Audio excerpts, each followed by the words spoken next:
मधेसमा बलेको आगो निभाउन रातभर जाग्राम प्रधानमन्त्री र गृहमन्त्री। अब जुनसुकै मूल्यमा पनि बचाउनुपर्छ हाम्रो सामाजिक सद्भाव। फेरि एकपटक हाम्रो देशको मुटुमाथि गम्भीर प्रहार भएको छ।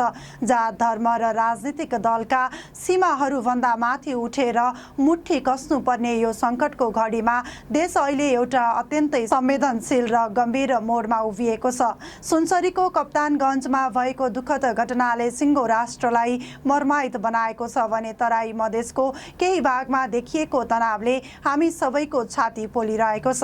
तर यति बेला हामीले बुझ्नुपर्ने सबैभन्दा ठूलो सत्य के हो भने यो समय एक अर्कालाई खिचातानी गर्ने, सरकारलाई गिज्याउने, सोशल मिडियामा ट्रोल बनाउने र आफ्नो स्वार्थ पूरा गर्ने वा भाइरल बन्ने बेला होइन। अहिले देशको बागडोर सम्हालेका प्रधानमन्त्री बालेन्द्र शाह बालेन र रातभर सुतिरहन नभई जनताको घर दैलोमा दौडिरहेका गृहमन्त्री सुदन गुरुङको मनोबल गिराउने होइन।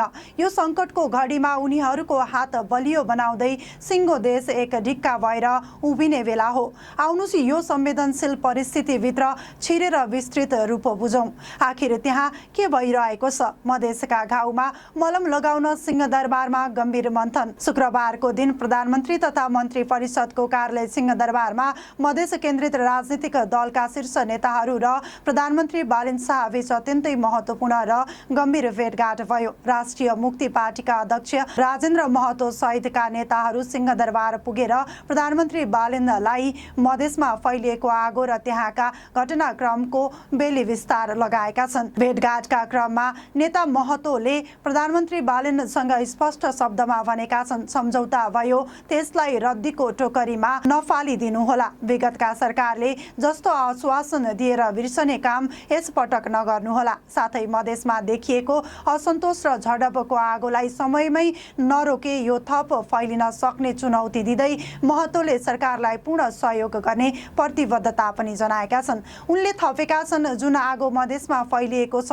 त्यसलाई रोक्नु पर्यो। राज्यले तुरुन्तै रेस्पोन्स गरेन भने यो रोकिँदैन। हामी सबै यसमा सहयोग पनि गर्न तयार छौँ। सबै पक्ष मिलेर यो दङ्गा रोक्नु पर्यो। प्रधानमन्त्री बालेनले केही ढिलै गरी भए पनि देशको नाममा सम्बोधन गरेकोमा धन्यवाद दिँदै नेताहरूले यदि यो पहल अलि पहिले नै भएको भए यस्तो अप्रिय स्थिति आउने थिएन भन्ने धारणा राखेका छन्। तर जे होस्, अहिले सरकार र राजनीतिक दलहरू बीच देखिएको यो संवाद र सहकार्यले देशलाई सम्भावित ठूलो द्वन्द्वबाट बचाउन ठूलो राहत मिल्ने देखिएको छ। ग्राउन्ड जिरो धरातलीय यथार्थमा खटिएका गृहमन्त्री सुदन गुरुङको अहोरात्र खटाई साँच्चै अनुकरणीय र प्रशंसा योग्य नै छ। सुनसरीको कप्तानगञ्जमा झडपका क्रममा प्रहरीको गोली लागेर 2 जना युवाको ज्यान गएपछि स्थिति पूर्ण रूपमा नियन्त्रण बाहिर जाने खतरा बढेको थियो। त्यही आगोलाई समयमै निभाउन बिहिबार साँझै नै विराटनगर ओर्लिएका गृहमन्त्री गुरुङले खानपान र आराम पनि गरेका छैनन्। विराटनगर विमानस्थलमा अवतरण गर्ने बित्तिकै चारवटै सुरक्षा निकाय, नेपाल प्रहरी, सशस्त्र प्रहरी, नेपाली सेना र राष्ट्रिय अनुसन्धान विभागका प्रमुखहरूसँग आपतकालीन ब्रिफिङ लिएर उनी सिधै घाइतेहरूलाई भेट्न न्युरो अस्पताल पुगेका हुन्। अस्पताल बाहिर केही उत्तेजित युवाहरूले विरोध प्रदर्शन गर्दै राजीनामाको माग गरेर घेरा हाल्न खोजेका थिए। तर गृहमन्त्रीले धैर्यता र संयमता गुमाएनन्।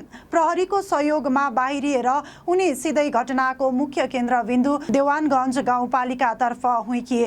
राति करिब 12:15 बजे देवानगञ्ज गाउँपालिकाको कार्यालय पुगेका गृहमन्त्री गुरुङ स्वास्थ्य मन्त्री निशा मेहता, स्थानीय सांसदहरू बब्लु गुप्ता, लाल विक्रम थापा लगायतको टोलीले स्थानीय जनप्रतिनिधि, सामाजिक अगुवा र पीडित पक्षसँग वार्ता सुरु गरेका थिए। त्यो वार्ता कुनै सामान्य बैठक थिएन, त्यो देशको शान्ति र सद्भाव बचाउने महाअभियान पनि थियो। रातभर अर्थात् बिहान करिब 4 बजेसम्म चलेको यो कठिन वार्तापछि 6 बुँदे र पछि परिवारसँगको भेटमा थप 1 बुँदा जोडिँदा 7 बुँदे ऐतिहासिक सहमति पत्र तयार भएको छ। नम्बर 1 मृतकद्वय ओम प्रकाश र जयप्रकाश मेहतालाई राज्यको तर्फबाट शहीद घोषणा गर्ने।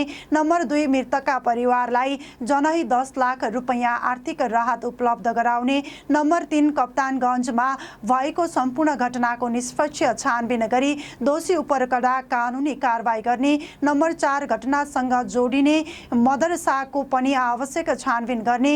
नम्बर 5 मृतकका परिवारका योग्य सदस्यलाई रोजगारीको अवसर प्रदान गर्ने। नम्बर 6 मृतकहरूको सम्झनामा स्थानीय क्षेत्रमा एक स्मृति पार्क निर्माण गर्ने नम्बर 7 परिवारसँगको सहमतिपछि तत्कालै शवहरूको अन्त्येष्टि गर्ने बुँदाहरू रहेका थिए। स्वास्थ्य मन्त्री निशा मेहतो पनि रातभर गृहमन्त्रीसँगै काँधमा काँध मिलाएर पीडित परिवारको आँसु पुस्ने काम गरेकी छन्। रातभरको यो अथक प्रयास र जाग्राम बसाइले गर्दा नै भयानक बन्न सक्ने साम्प्रदायिक तनावलाई बेलैमा साम्य पार्न सकिने देखिएको छ। सहमति लगत्तै उनीहरूले घटनास्थलको परीक्षण गरे। सुरक्षाकर्मीहरूको हौसला बढाएर बाटोमा पर्ने बुर्ज गाउँपालिका लगायतका स्थानीयवासीहरूसँग छोटो संवाद गरेर सिराहामा रहेको अर्को पीडित परिवारलाई भेट्न प्रस्थान गरे। प्रशासनको सुरक्षा संवेदनशीलतालाई मध्यनजर गर्दै अझै पनि पूर्ण रूपमा कर्फ्यू हटाइएको छैन। तर सुनसरी प्रहरी प्रवक्ता डीएसपी चन्द्रबहादुर खड्काका अनुसार सहमतिपछि अहिले कप्तानगञ्जको अवस्था पूर्ण रूपमा सामान्य छ। स्थितिको गहिरो विश्लेषण गरेर मात्र कर्फ्यू हटाउने विषयमा निर्णय लिएको छ। आज हामीले गम्भीर भएर ऐना हेर्ने बेला आएको छ। एउटै देश एउटै माटोमा हुर्किएका हामी नेपालीहरू बीच आज धर्म, जात, वर्ण र राजनीतिक पार्टीका पर्खालहरू उभाएर एक अर्काको रगत पिएर कसैको पनि कल्याण हुनेवाला छैन। के भयो त यदि मेरो साथी जातभन्दा फरक छ? के भयो त यदि हाम्रो प्रार्थना गर्ने तरिका, धर्म फरक छ? के भयो त यदि हामी फरक फरक राजनीतिक पार्टीको विचार बोक्छौँ? के यी सानातिना भिन्नताहरूले हाम्रो रगतको रातो रङ बदल्न सक्छ र? हिमालको चिसो हावा, पहाडको पानी र मधेसको यो उर्वरा माटोले हामी कसैलाई पनि जन्मजात वा धर्मको पासपोर्ट दिएर पठाएको थिएन। हामी सबै यो देशका समान सन्तान हौँ। राजनीति आउँछ जान्छ, दलहरू आउँछन् फेरिन्छन्, नेताहरू फेरिन्छन्, तर यो देश र हाम्रो पुर्खाले जोगाएर राखेको यो आपसी भाइचारा र सामाजिक सद्भाव बिग्रियो भने यसलाई फेरि जोड्न सयौं वर्ष लाग्नेछ। आजको दिनमा बाटोमा ढुङ्गा मुढा गर्नु, सामाजिक सञ्जालमा घृणा फैलाउनु, कसैको अनुहार बिगारेर ट्रोल बनाउनु भनेको आफ्नै घरमा आगो लगाएर आफै ताप्नु जस्तै मूर्खता हो। यो सङ्कटको घडीमा हाम्रो साझा धर्म हो सरकारलाई साथ दिउँ, सद्भाव बचाउँ। अहिले यो देशलाई विभाजनकारी शक्तिहरूले कमजोरी बनाउन खोजिरहेका छन्, तर त्यसलाई परास्त गर्ने शक्ति हामी जनतासँग मात्र छ। प्रधानमन्त्री बालेन शाह सिंहदरबारबाट र गृहमन्त्री सुदन गुरुङ रातभरि फिल्डमा खटिएर जसरी आगो निभाउन अहोरात्र खटिएका छन्, उनीहरूको यो कदमलाई हामीले सराहना गर्नुपर्छ। आलोचना गर्न पाइन्छ, त्यो लोकतन्त्रको सुन्दर पक्ष हो। तर जब देशमा आगजनी हुन्छ, जब नागरिकले ज्यान गुमाउनु पर्ने अवस्था आउँछ, तब सरकारलाई गिराउने वा गिज्याउने खेल खेल्नु राष्ट्रघाती काम हो। अहिलेको यो दुःखद घडीमा हाम्रो एउटै मात्र धर्म हुनुपर्छ, सामाजिक सद्भाव कायम राख्ने र सरकारलाई हर सम्भव सहयोग गर्ने। कसैले पनि उत्तेजनामा नआउँ, कसैको उक्साहटमा लागेर आफ्नै छिमेकी विरुद्ध हात नउठाउँ। मधेस होस् या पहाड, हिमाल होस् या तराई, हाम्रो राष्ट्रियता तब मात्र बलियो हुन्छ जब हामी एक मालामा फुल झैँ भएर बस्छौँ। आउनुस् आजैबाट प्रण गरौँ, हामी जात, धर्म र पार्टीका यी नक्कली पर्खालहरू भत्काएर हातमा हात मिलाउनेछौँ। यो देश हाम्रो हो, यसको शान्ति र सद्भाव पनि हामी आफैले बचाउने हो। जय देश, जय सद्भाव।